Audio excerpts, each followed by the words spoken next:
Hello, everybody. Hi, friends. I'm a kindergarten teacher. It's a problem. I met my daughter's third grade teacher today. So, um, yeah, it was fun. All of our viewers and listeners out there, if you have any complaints getting up, getting your kid ready to go back to school this week or in the coming weeks, I suggest you direct them towards Shelby here as the resident elementary school teacher. All of your tiredness, all of your first week back to school complaints, please direct them towards Miss Shelby here. It's all her fault. She is the elementary school teacher. Yes, because I am the one that decided when school happens. Yes, all across the nation, they came to Shelby and said, Shelby, we need one person to guide us through these turbulent times. Can you And do it's me. this? And Shelby volunteered. So, over here, my kid has to start school at 7:05 a.m. That's Um, crazy. it is crazy. When I was in school, it was like 8 to 8:30 is when we would start school. We have to get up and get our kid ready at 6:30 in the morning, get her to school. They open at 7:05. By 7:30, she has to be in class or else she's tardy. I That's, think that's absurd. I don't know how an 8-year-old is supposed to focus when they're getting up at 6 a.m. But, getting them ready for the coal mines. That's what I say. Um, back in my day when we were digging holes in the ditch, they didn't ask us what time they wanted us to get up. We just had to do what they said. gotta go by. Yep. Simpler times. Anyway, it is SEC East preview day. So for the last time, because next year RIP divisions. Yep. RIP divisions. We're going to be intermingled. I don't know if I want to intermingle with you. I mean, after the ass whooping we gave y'all last year, I Oh, don't is blame that you. what that was? Oh, snap. You lost to Vanderbilt, therefore, ma'am, speak. ma'am, we're bringing up Vanderbilt. Do I need to remind you of those Mountaineers from Boone who, Mitch is here. hey, Mitch, you welcome to the party, my friend. Hey, we did lose to Vanderbilt, but we did make a bowl game, and at least Vanderbilt's in a Power 5 conference, and it was an away game. Unlike Texas A&M, who missed a bowl game and lost to a G5 team at home. So let's not throw stones in a glass house, Miss Shelby. It's okay. The Johnny Manziel documentary was released, and I watched half of it already. So it's Hey, fine. we are 2 weeks away from the Swamp Kings. That one. I'm not sure if you've seen the screenshot yet, but it's Urban Meyer sitting down for his interview. I'll have to send it to you after this, but he's sitting down and he's like, "This is going to be fucking incredible, isn't it?" And like that's just the general vibe. It's going to be incredible. I can't wait for it. Missed you too, Mitch. Miss you too, Mitch. My heart's not as pretty as Shelby's, but both of you had documentaries. Yeah, who knew, right? Like, who knew that Texas A&M and Florida were the two teams that were going to have a documentary? You knew that Johnny was going to get one after all. You knew it. It was sad when I heard the news about his mental health struggles. It's always tough to hear that kind of stuff from somebody who has, the world at their fingertips and. Or what you feel like is the world at their fingertips. Yeah, and he came from an affluent family too, right? Like he had. Yes. But apparently, I don't know the details of it, but I've heard things of that there was family pressure and it was a lot. So I don't know how well that is. I don't know. I didn't watch all of it yet. All of our watchers, all of our listeners, if you ever have struggles or issues, reach out to somebody. There's always people there to help you. On a lighter note, that's our PSA for the day. PSAs. Yeah, PSA. Hey, I've dealt with it. I've had loved ones lose the battle. It's a worthy cause, and it's always worth mentioning whenever the topic comes up. But on a lighter note, let's jump into our preview, Shelby. You got our schedule ready to go? All right, so we start with Florida. You got Utah, in Salt Lake City, McNeese State. Oh, real scary. Tennessee, Charlotte. Again, real scary. Kentucky. Oh, here's the real scary one. Vanderbilt. South Carolina, Georgia, Arkansas, LSU, Missouri, and your favorite, Florida State. So I'll go ahead and say that I think there's a very real possibility we go into the Georgia game at 6-1, maybe even 7-0. It's lying season. I am the founder of the Mertz for Heisman campaign, president, founder, CEO. In all honesty, so one thing that I'm going to spend way too much time talking about Florida because nobody else is on our show today, and it is not the West preview. So allow me to elucidate our listeners. Oh, Lord. So one interesting scheduling tidbit. Generally speaking, we have LSU the game before Georgia. So we have a bye. Georgia and Florida pretty much always have a bye before the world's largest outdoor cocktail party. But we normally have LSU the game before that bye.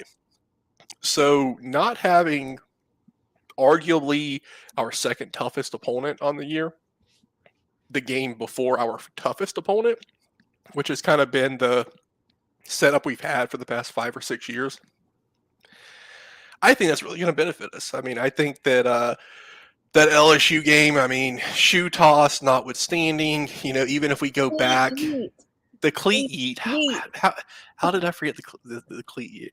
Yeah, the cleat eat notwithstanding, the year after the cleat eat, Troy 21, we had the Ty Davis Price running for like 8,000 yards on us, running a G counter trap over and over again, and our defense just not knowing how to not get sucked into it.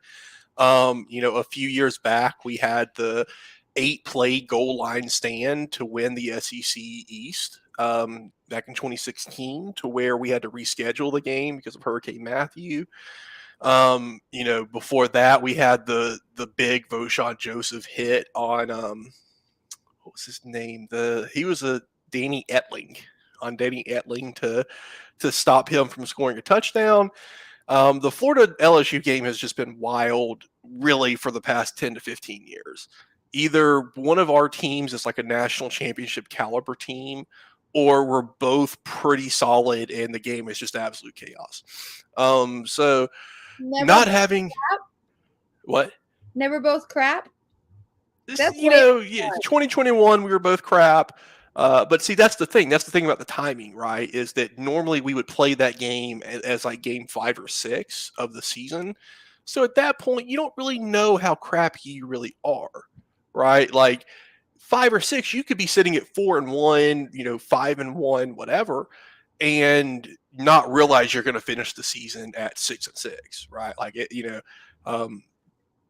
some teams tend to come into the season with a lot of hype, like a top 10 ranking, and they don't realize that they're actually crappy until they lose to Appalachian State or something. So like,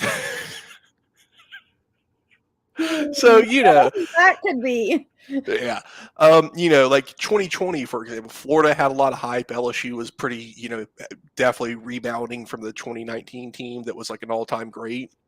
And the cleat eat, and even that game was supposed to be earlier in the year, and COVID, it got canceled. We ended up having to make it up at the very end of the season, and that's why these kind of weird circumstances around that game always add intrigue to that rivalry. And so just being able to extract that chaos bomb, like Florida LSU is just an absolute chaos bomb before probably our biggest matchup of the year every year. And so that's one little scheduling tidbit that I think is going to be very beneficial to us. The problem with that is that we are going to Williams-Brice, which has been a pretty tough place for us to play. It's one of those places that, they start blasting the cock-a-doodle-doo and things get wild. So, a live chicken. I mean, it's so funny too because like chickens and alligators, like on an evolutionary standpoint, like that's like just a couple of genetic mutations away from each other. Like they both have these little pea brains. One of them decided to evolve into a pretty flightless bird. The other one decided to evolve into a 1,000-pound apex predator. But ultimately, if you go back a couple of million years, they're pretty closely related. And so I just have no fear of South Carolina. Like I know that Up for science today? yeah, hey, your kindergartners are teach them this. Let them know that birds and alligators and dinosaurs, they're chickens and alligators are just living dinosaurs, right? Like that's why they're flightless. Okay. So yeah, I think that one big thing with the Utah, I'll go in order. I'll skip the gimme games and go in order for the schedule. So one thing, Cam Rising tearing his ACL in the Rose Bowl. I think that's something that supposedly he'll be back. I just find it hard to believe that if he is back, he'll be even remotely close to 100%. And he's one of those guys who he's a good quarterback, but his escapability, his ability to extend plays, that's really what separates him. And I think on a 75 to 80% recovered ACL, I think he's going to be pretty limited there. So I think that's going to be a dub. Tennessee, again, I mean, it's like South Carolina. Besides Georgia and LSU, I really just don't respect anybody else on our schedule. And that's been the case for a while. And it's, I've been wrong. But Tennessee, I just have no faith in Tennessee to follow up. We've seen the same thing happen. I think Hendon Hooker was a really underrated quarterback, even by myself. Now in hindsight, now that he's not there, I can give him the respect that he should have been getting the whole time. But when he's wearing that ugly ass orange color, I can't respect you. But I think that they're coming to the swamp. We very nearly got their ass last year. That game ended up being closer than it really was throughout the course of the game. We made it close at the end. Tennessee just about choked it away. I think being in the swamp this year, I think Joe Milton actually is just not a good quarterback. I mean, I got to watch Anthony Richardson play. Joe Milton is Anthony Richardson if Anthony Richardson ran a 5.0 40. Like big, huge arm, not accurate at all. And I mean, that's what he has going for him. You let them get over the top on you. Joe Milton can stretch the field. He can hit the big plays. But as I saw all year last year, and as we've seen with a lot of other quarterbacks across the country, you need more than having a big arm. And he doesn't have the mobility that AR had. He doesn't have the mobility that a lot of other big arm quarterbacks have. So I just don't have any faith in Joe Milton. And I think Tennessee fans don't either. As usual, they like to peacock and act like Joe Milton is, even though he's on to his, second school now, third school, second school. I don't know. Whatever. He's another one of those like 27-year-old quarterbacks who has never been good, but now that he's older than everybody else, it's like a college kid playing against middle schoolers and acting like, he's better because he can touch the 8-foot rim. So yeah, Kentucky, that one's kind of a toss up. We both kind of had pretty disappointing seasons last year. Devin Leary, I really don't know what his health is. He's had a lot of health issues throughout. Then he had a torn pec. That's kind of like Cam Rising, that's not an injury that you can easily come back from and feel 100% quickly. They lost Chris Rodriguez. They've lost a lot of their offensive line, lost a lot of their defenders. The big thing, though, is that it's in Kroger Stadium or whatever the hell it's called now.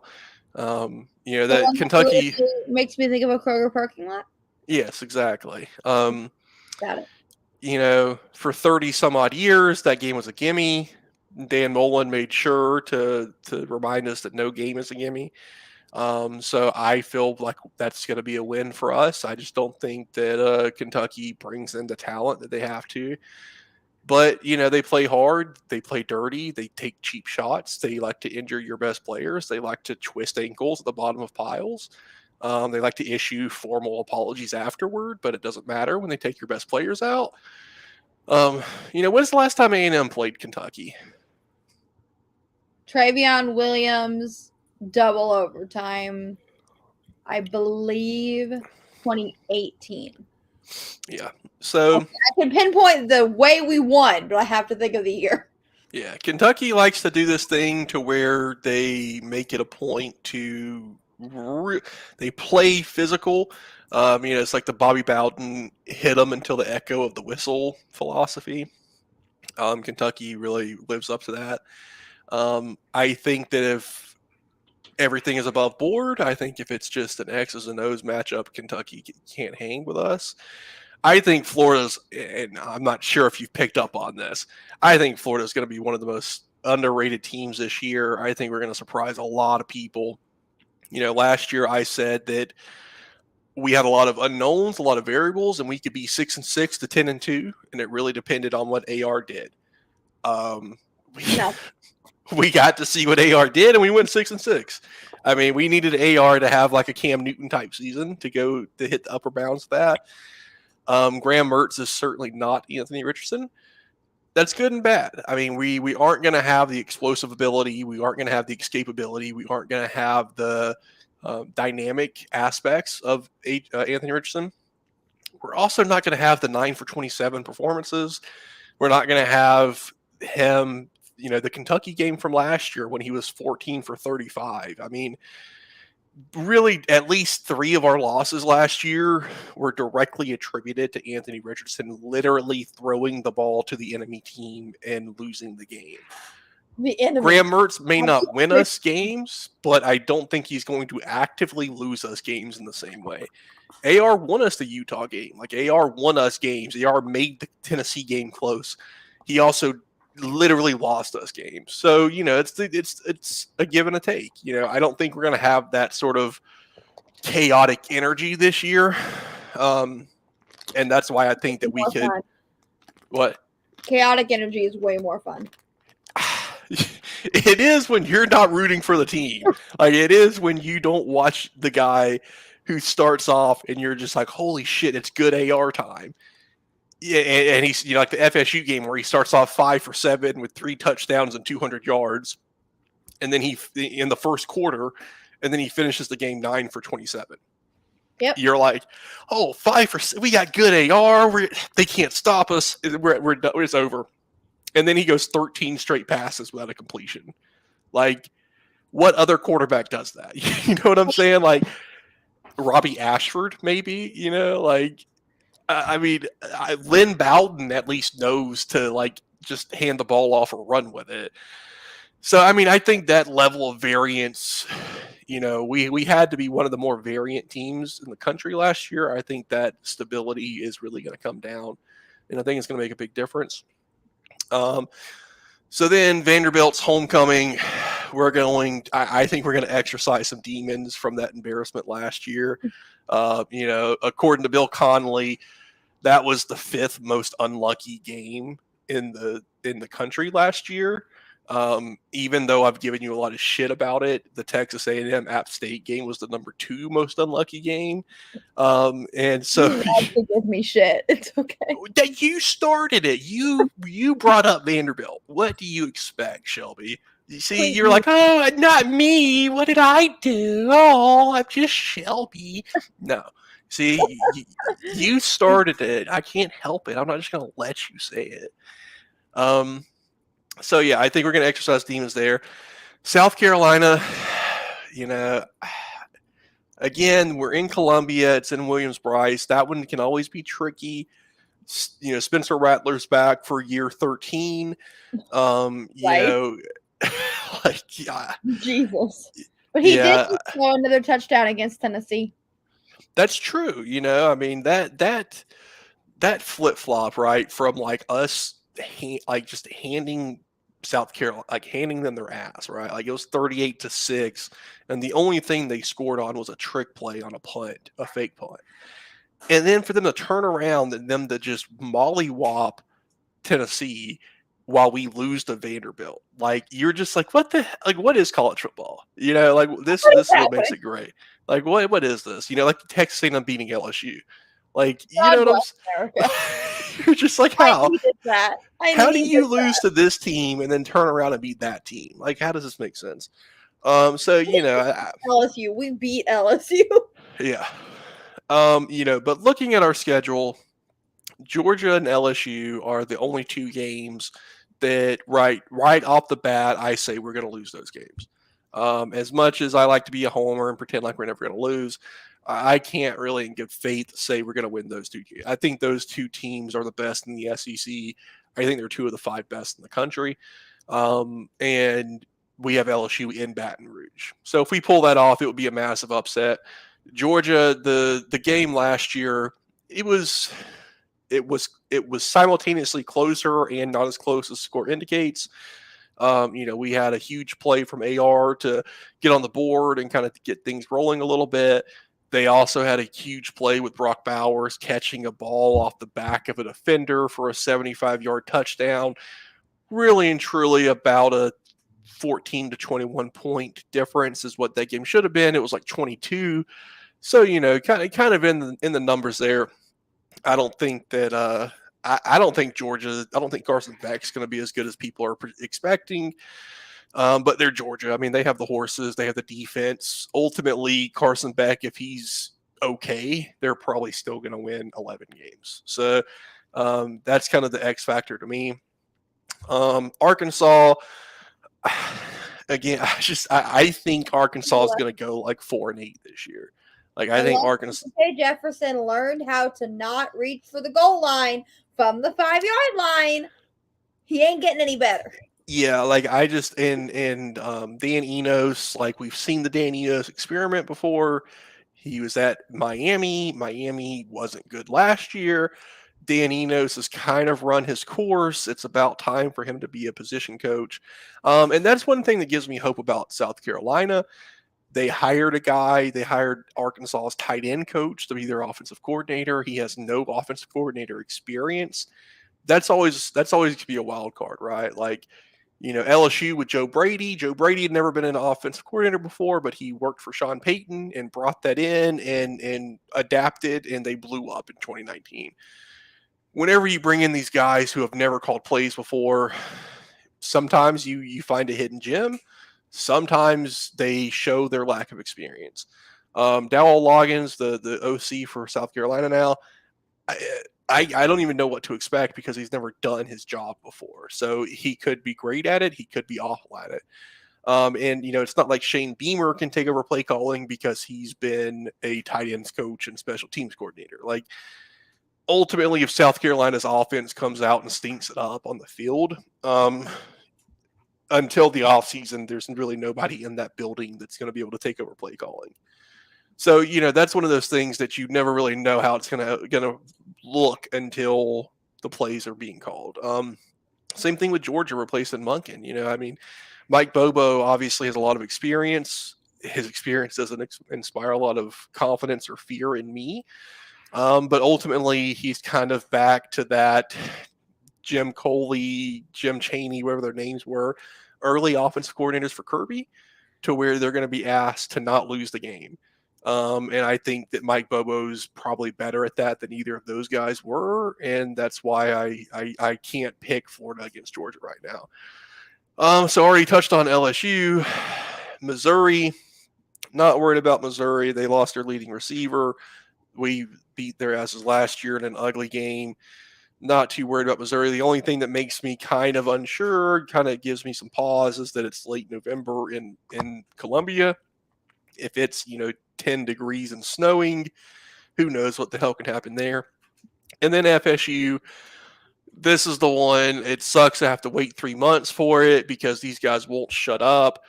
I just go ahead and mark my words now. FSU is 2-2 by the end of September. Their season's already up in flames. They're going to have another loss before they play Florida. FSU is finishing at best 8-4 this year. Florida's going to beat them in the swamp. And then they're going to realize that Mike Norvell is absolute ass. They're not going to come to the SEC. They're going to be stuck in the ACC for 13 more years. And I will be doing a celebratory dance. You can find me for the entire month of December doing a celebratory Gator dance. And that's where you take your arms and you dance like this for a month straight. Yes, it's one of these. Like a T-Rex dance? Yes, like a T-Rex dance, yes. So yeah, that puts Florida. I think Florida is going to be in the 8-4 range. Conservatively, that's giving us a loss or two. To if I had to put money in, I would say South Carolina and Missouri. I think I'm not worried about Vanderbilt or Kentucky. I think those two games are the toss-ups for me.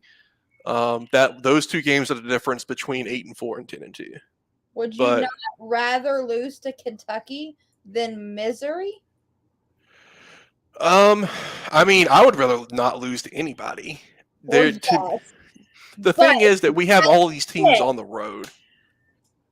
I just this when I'm looking at this game, it being in November in Missouri, we saw it last year with Vanderbilt, to where we had to go to Vanderbilt and there was like snow flurries and it was like 30 degrees, and these guys clearly just didn't want to be there. They thought they were just going to come in and walk over Vanderbilt and get their asses back to Florida to where they were able to be warm. And Vanderbilt wasn't playing that. I mean, and that's what gives me pause about the Missouri game. Like, would I rather lose to Kentucky? I guess, because Kentucky's probably going to be ranked. But I would rather lose. It's hard even me to talk about how I would rather lose. But if I'm projecting these games, looking at Missouri at the end of the year, it's harder for me to project that just because I know these other variables might be in play. If the game were in Gainesville, I wouldn't have any problem predicting it. I think that game has a chance to be really weird. And that's why it's kind of hard for me to call that as a win. But yeah, so Florida, 10-2. Lose early, never lose late. You can be a Miami fan and just lose all season long. It's true. And then be shook that there's fans in Kyle Field. Y'all have to go to Coral Gables this year, don't you? Yep. Hey, Hard Rock's never seen that many fans in one place. No. All right, so let's go on to the rest of that. That probably took up too much of our time going through Florida. 30 minutes. I regret nothing. That's what they get for not being on our show. Now we get to go through the rest of the division. So Georgia's got the easiest schedule I've ever seen in my entire fucking life. Like, honestly, who's gonna, like, outside of maybe Florida and Tennessee, maybe, I don't see a loss. Yeah, I mean, it's unfortunate that they had to cancel the Oklahoma series, the Oklahoma game, because of the SEC expansion.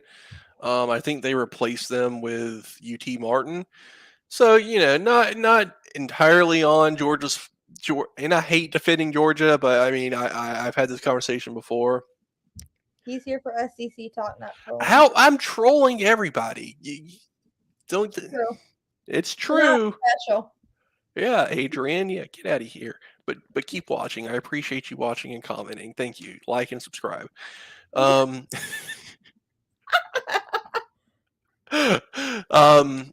Yeah. So I mean, I'm with you. I mean, I don't. Tennessee, Florida. Auburn and Ole Miss, I would put in there as well as maybes. I think quarterback. What?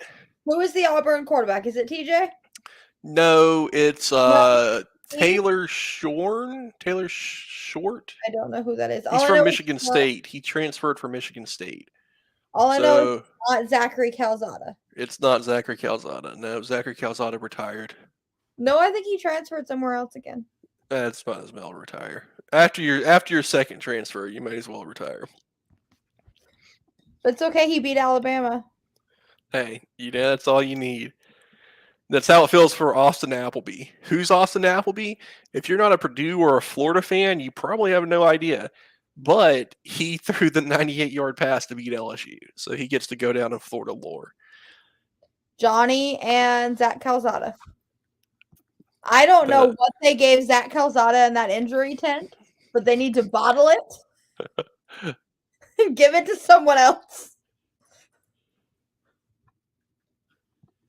All right, so we got Georgia undefeated pretty much. Kentucky. Let me see. I'm going to pull up my picks. Because unlike, I don't know if you filled yours out, but I filled mine out. You're the teacher. You're the grown-up, mature one. I am none of those things. I'm not mature. You said they're due by the 25th, so expect them by the 24th. Let's see. Wow, Ball State gets Kentucky and Georgia in back-to-back weeks. That's mean to Ball State. Man, they start off with a see, this is going to be the fun part, right? And I guess it kind of goes back to what you and Adrian were getting at. Losing early, there's a pretty good chance Kentucky's 4-0 by the time we play. And this is kind of what I was saying, to where Kentucky's probably going to be ranked by the time that we play them, whereas Missouri probably won't be. But they go Ball State, Eastern Kentucky, Akron, Vanderbilt. So by the time they play Florida, number one, they'll be good and warmed up. Whereas, this is where you kind of have to pick your battles, because Florida will be tested with Utah and Tennessee. Kentucky will have a chance to work out all the kinks against, nobody. Yeah. And Vanderbilt.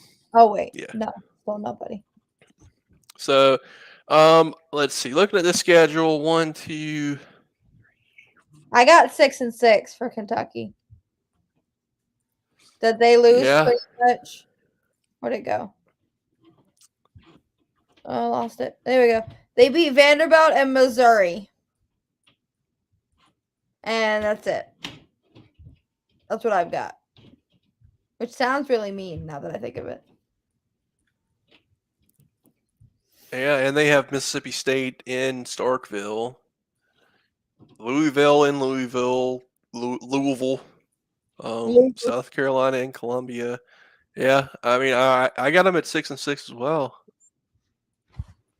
I think they'll beat Louisville, but that's about it. So they'll end on a high note after, 4 straight losses. It's kind of, their schedule is kind of like the opposite of a Tennessee schedule, to where Tennessee's schedule always starts off brutal and then gets easier. Like, it looks like Kentucky's schedule starts off sharp and soft and then gets brutal.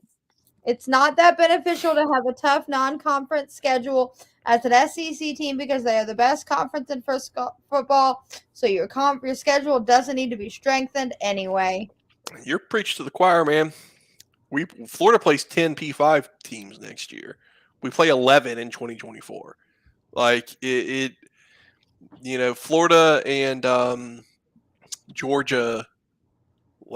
Who's the other team? There's another team. Maybe it was maybe it's Kentucky. I can't remember. But there's 2 SEC teams that play 10 P5 teams. And, no, it's South Carolina, because I think doesn't South Carolina start against North Carolina? I believe so, yes. We both play 2 out of conference P5 teams. So, I mean, it's kind of a give and a take, to where we use that defense for a while, to where it's like we don't need to add these marquee matchups like Georgia and Clemson, Georgia Notre Dame, Georgia Oregon, Alabama Texas, Texas A&M Miami. You guys added these out of conference games to add that sort of marquee neutral site, home and home type of matchup. But Florida, South Carolina, Kentucky, even Georgia, we have that out of conference permanent rival every year. And so then when we go out and add a Utah and Oregon, a North Carolina, then when you look at your schedule, you're like, holy shit! Like we Why start do you off like we start off against a top 10 P5 out of conference opponent, and we end with a top 10 P5 out of conference opponent, and in between we get to play Georgia, Tennessee, South Carolina. In between we get to play 6 top 25 teams. Like what? That's fun. But I mean, my mentality on it is Florida, Texas A&M. We've shown to be programs that when we have the pieces in place, when we have the right coaches, when we have the right players, we're better than all those teams. So it doesn't matter. Like that's my thing. Is it's a measuring stick to where you can say it's too hard, the schedule's too hard, whatever. Ultimately, that's it's weak. I mean, I think that iron sharpens iron. The best teams beat the best teams. Ultimately, you're going to have that matchup. And I think it's that mentality is going to be a lot more beneficial when we go to 12 teams. Right now, one of those losses kind of knocks you out or makes it to where you kind of have to go undefeated. And so it's kind of a deterrent, but a year from now, all this realignment stuff, it makes it a little tricky. Nah, don't buy it. Florida's played a top 5 Miami, FSU out of conference. Like I get what you're saying, and like it definitely cuts both ways. For me personally, I would rather see my team face off against another good team. Like I mean, it's ultimately competition is competition, and you might lose. It's kind of like, as much as I hate giving them credit, Bobby Bowden before FSU joined the ACC. They went out and played Nebraska. They went out and played Ohio State. Went out and played USC. They went out and played Texas. Like ultimately, when you are in a conference as hard as the SEC, like adding a bunch of really hard games can make your mental, you can go mental boom. But ultimately, that's a test of how good your team is. Like I would rather have my team go through a hard schedule this year and feel that be pushed to their limits, because next year we're playing Oklahoma, we're playing Texas, we're playing Texas A&M, we're playing LSU. Like it's not getting easier. Like I would rather play FSU in Utah than play Texas and Oklahoma. Like it's not like the difficulty's going down any. And so every season you get a chance to hone and improve your younger players to prepare for the next year. And if you happen to have the combination this year, then that's even better. But I think that that's one of the benefits to having this kind of schedule before, next year when we have Miami and UCF on top of, we have Miami, UCF, and FSU on top of the SEC schedule. So it's like, gotta win the state of Florida? yeah, like if you can't handle going to Utah and playing FSU in the swamp, like you're not going to be able to handle going to Austin or College Station or Coral Gables. Like I mean, it's not going to be easy regardless, And if you can't handle that, you damn sure can't handle going to the Fiesta Bowl or the Orange Bowl or going to the CFP. It's not like those games aren't high pressure with 50,000 screaming people in your face. So like with the BCS, I definitely wanted to have the easiest schedule possible. Just because one loss, even to a really good team, could knock you out of contention. Now, one loss to a really good team at the end of the year, you still have a chance to play for something that matters. So, obviously, I would prefer to go undefeated over playing a really hard schedule, but I would rather go undefeated and play a really hard schedule. I won't tell you what I've got Florida at this year, because I don't 15-0, 7-5. So, I mean, if I'm being honest with you, that's probably a less biased take. That's probably the smarter take than my stance. I think that Florida's better than a lot of people give us credit for. I also think that we play a really brutal schedule this year. If we were playing Akron and Ball State for our 2 out of conference opponents, you're probably talking about 9-3, right? But instead, we're playing Utah and FSU, and then you're maybe talking about 7-5, right? So it's like the quality of our team. It's not that our team is actually that bad. Like I think our team's going to be better this year than we were last year, even without AR being a top. Okay, we got to go through this, but real quick. So many people said, "Oh, you guys won 6 games with a top 5 pick last year." Did anybody else watch Anthony Richardson play football? Like, he may be the best quarterback in the NFL history. Like, he may be the next Cam Newton. I don't know. Like, he has the potential, he has the talent, he has the ingredients. He certainly did not put that on the field last year. Like, I don't. I'm rooting for the guy. I think that he has a chance to be special in the pros. But he was in his first season as a starter, and it looked like it. Like, the dude just couldn't hit the broadside of a barn at times. Like, you can talk about play call, you can talk about this, you can talk about that. Here's your question. What do you think of a home and home against teams with different weather environments? Well, you're going to see that with UCLA and USC going to the Big Ten.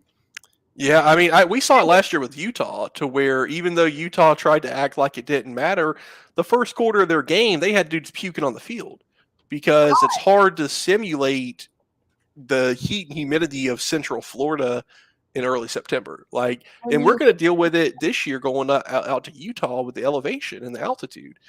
You know, the NFL deals with this, and you know, it's like what is it? The Jets. I think the Jets are like 0-15 or something against Miami in games before October.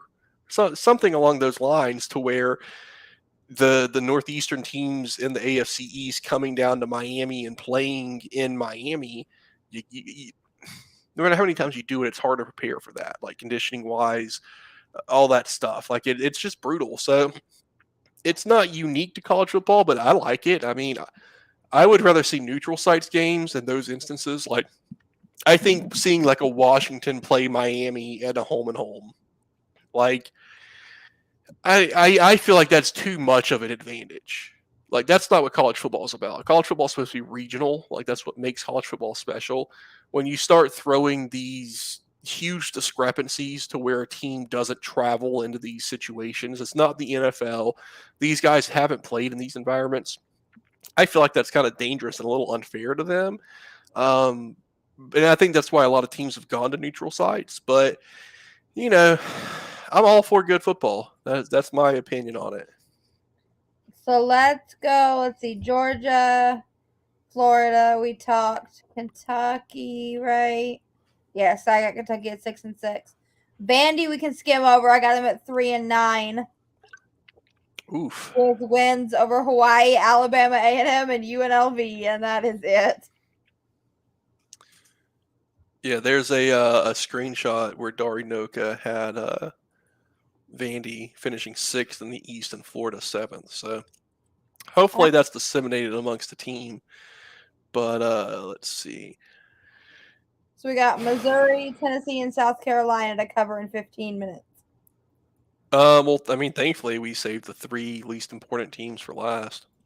South Carolina, I've got going 8-4 with losses to Georgia, Tennessee, A&M, and Clemson. Of course, you have them losing the A&M but beating Florida. Okay, even a blind squirrel finds a nut once in a while. We saw it with A&M in Arkansas. We saw it with A&M in South Carolina. That doesn't mean they're going to win this time. Wow, they get to finish with 4 straight games at home. Yes, we are notating these predictions. The SEC Biased crew has a spreadsheet that all of our predictions are in, and there is a winner every year. Vegas Rebs, if y'all have not met him, you'll meet him eventually, and he will tell you how smart he is. He is the current winner. So you get bragging rights, and that's about it because we're broke.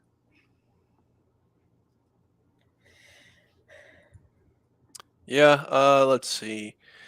I think that they go. Hold on, let me look at this.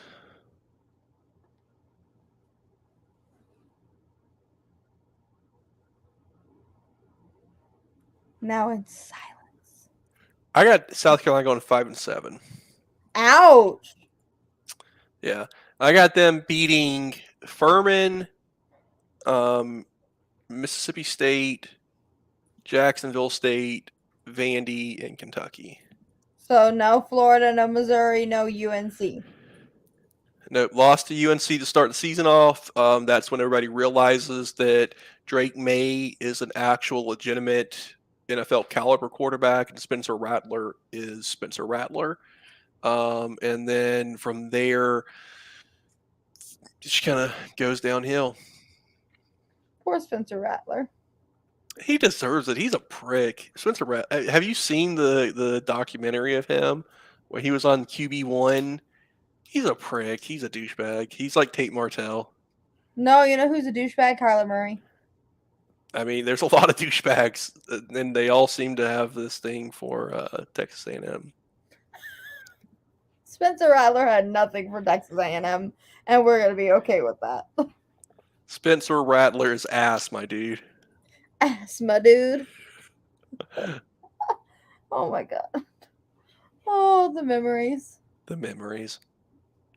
Ass, my dude. Who was he talking about? Nick Starkel. Nick Starkel. Starkel is ass, my dude. Is the quote. Is ass, my dude. I'm just mad because Tate Martell, before he decided to end his football career, transferred to, I think, UNLV, and he was going to play San Jose State, which is where Nick Starkel was at.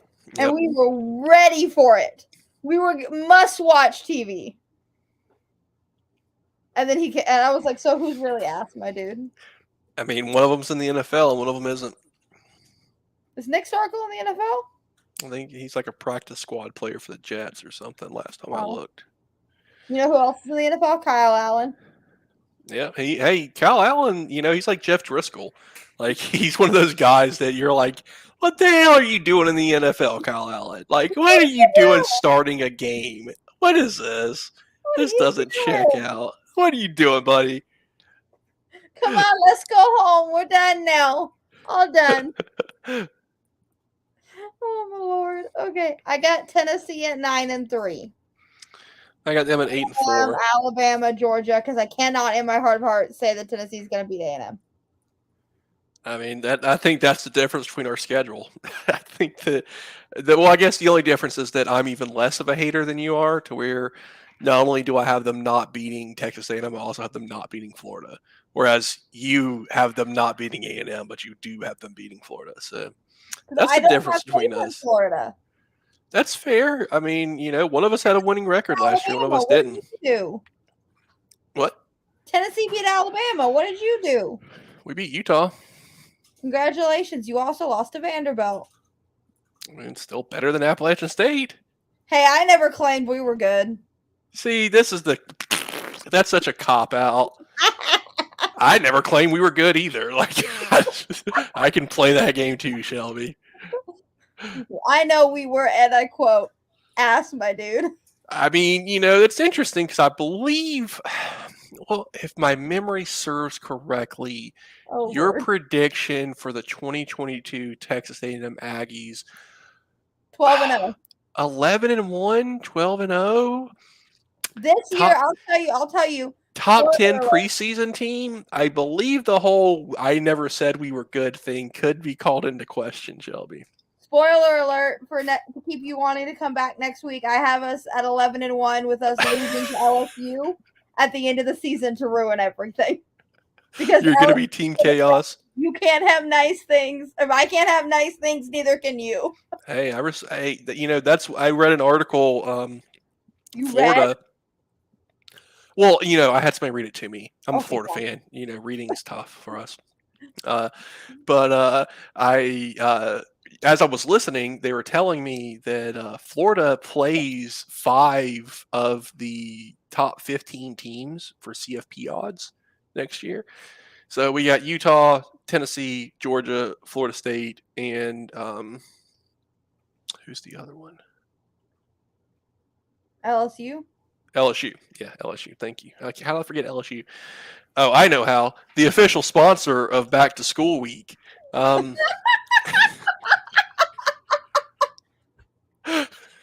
fine. Everything's fine. So we very well may go like 0-5, 1-4 against those teams, and still be a top 25 team. Like if we go 0-5, we're probably not going to be. maybe with a bowl game, finish at 8-5, we could probably be at the back end of the top 25. But we have a pretty good chance to ruin somebody's season. And ultimately, if you're not going to win a conference title, CFP, anything like that, let's be real. Is there anything better than ruining your rival season?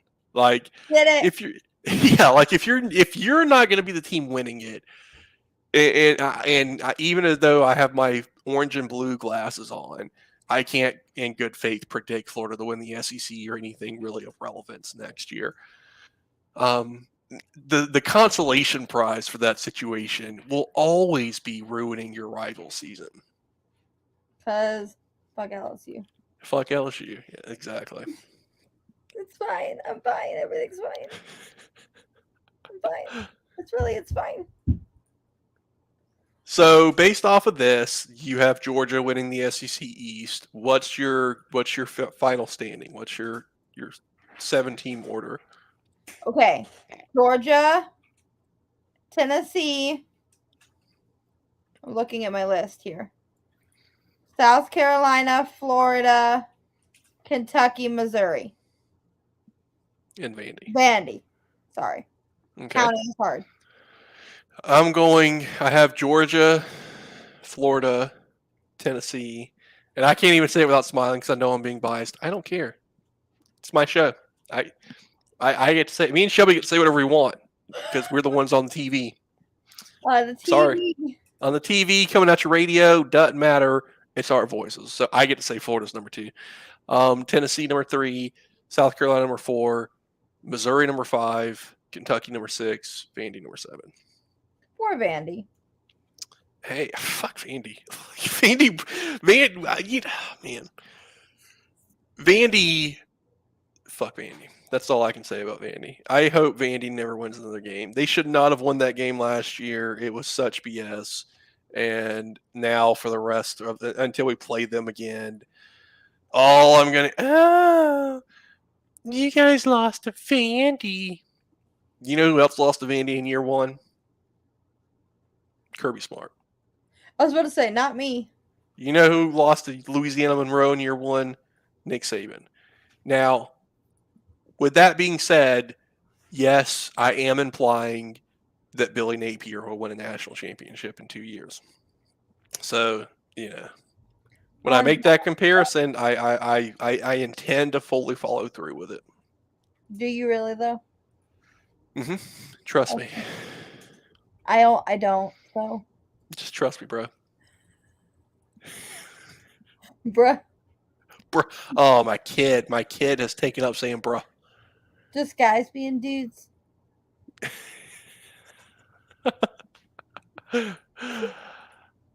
Speaking of my kid, Shelby, it is about that time. It's time for Shelby to go to bed because Shelby is at 7:45. Friends, it was a pleasure. Shelby, as always, it's a pleasure. Don't forget, like, subscribe, follow, retweet, whatever the kids do on TikTok, Snapchat us. I don't know. I'm not on social media. I have a Snapchat, so please don't Snapchat us.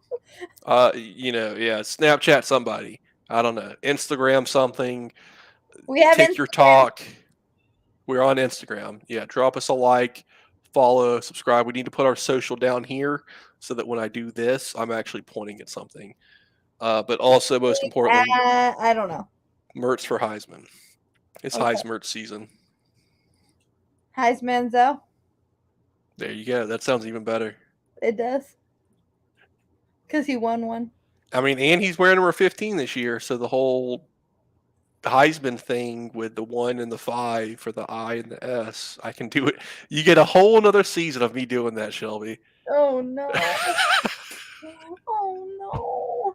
Why you do this to me? That's what you get. I hope for the rest of time, Florida QBs either wear number 15 or number 11. All right. You can't. Mike's Hard Lemonade. All you struggling parents out there, go out, buy you a couple. These are tasty. They're yummy. And thank you. Happy school year. So tasty and yummy. Thank you, Mr. Hey, Repetitive. really, Thank you, Giga Mule. go Gators.